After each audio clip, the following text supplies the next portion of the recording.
Hi, it's me again. Today I'm just wanting to talk to you about a few of the things that I used while I was on the injection to help me with the hot flushes and like the menopause symptoms and stuff like that. I also have a Facebook page which has a lot of girls on it that have endometriosis. My girls are fantastic. They help me so much, they help the other girls on the page. I love them all, they're all just amazing. They've helped me so much. When I first started the page, I really did it to help other people. I never thought I would get anything back, but I have. I've got a lot back. It's a very lonely disease because we don't look ill.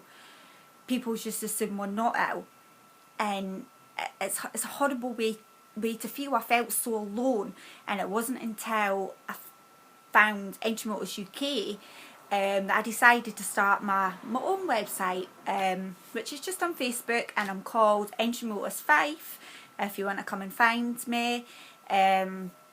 Loads of different girls on there, girls on it that also don't have endometriosis, because I just added people to try and spread awareness. The more girls that knew about it, maybe they talk, girls talk, we talk.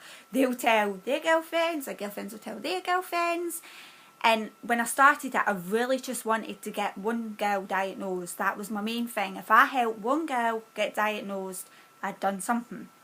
So far, I have 5, which is a blessing. It really is. It's kind of a touche, because when you get diagnosed with endometriosis, it does sort of feel like it's the end of the world, because there is no cure.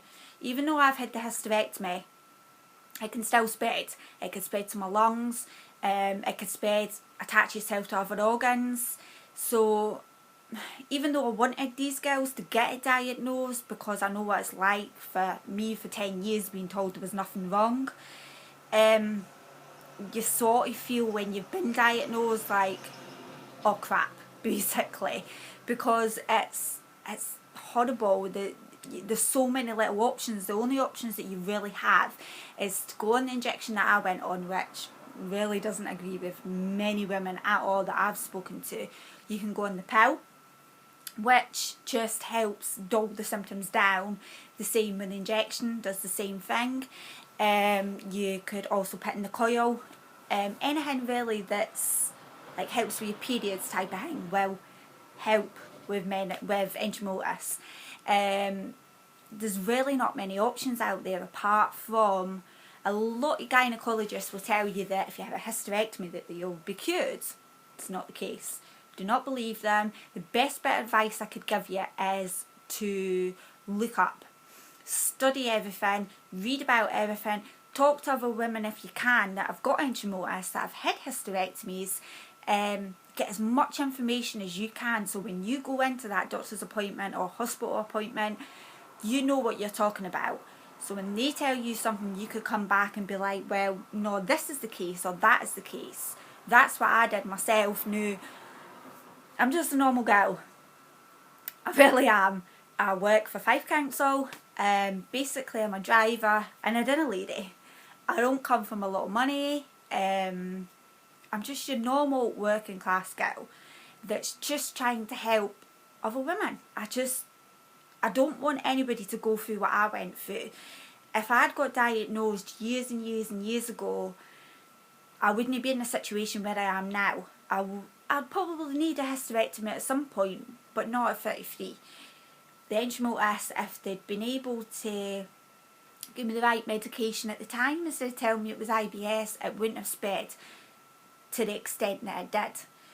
And if I could stop that happening to somebody else, then I've done something. Might be tiny little minute, but it helps me. Helps me think. Takes my mind off what I'm going through, really, because I don't want to fall into feeling sorry for myself, because there's a lot worse out there. There's a lot more people worse out there than me. So when I was first on the injection, I also, and I'm still having to take them, they are calcium tablets. As you could see, they're just chewable. Don't worry, you don't have to swallow these. They're meant to taste like tutti frutti. You get tutti frutti or you get lemon flavour. They don't taste like either of them.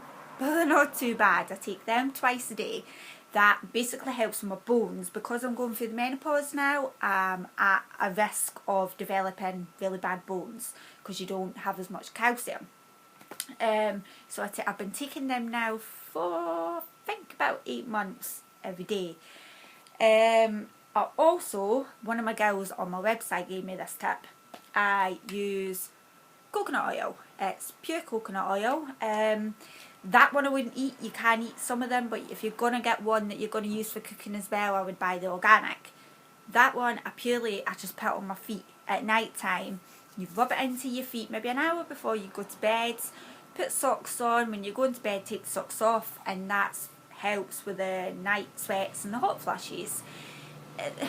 It doesn't take them away, but it helps a little bit. Even if it takes away one night sweat, it's done something. It's worth a try anyway. And if not, you've got nice soft feet. So what I go with. I also started using aloe vera juice. It tastes disgusting. It really does taste disgusting. But you could put it into, like, it's only a capsule that you put in. You're meant to take it once, twice a day, depending on how you could take it. You could put it into juice, you could put it into your smoothies. It's meant to really, really help with, like, your skin. It's meant to help with your actual motor symptoms.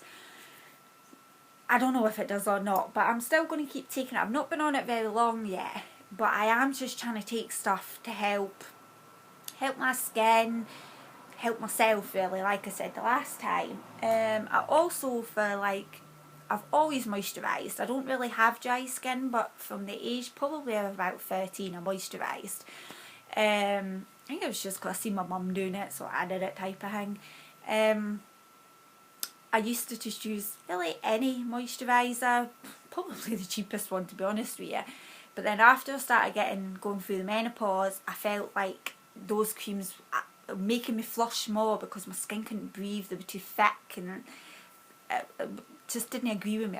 It just made me flush more. And flushing, if you've experienced a flushing, you know it's not just that you're hot. It's horrible. So I started using bio oil. Now this one is just Sainsbury's Own. Has exactly the same ingredients in it as the normal bio oil.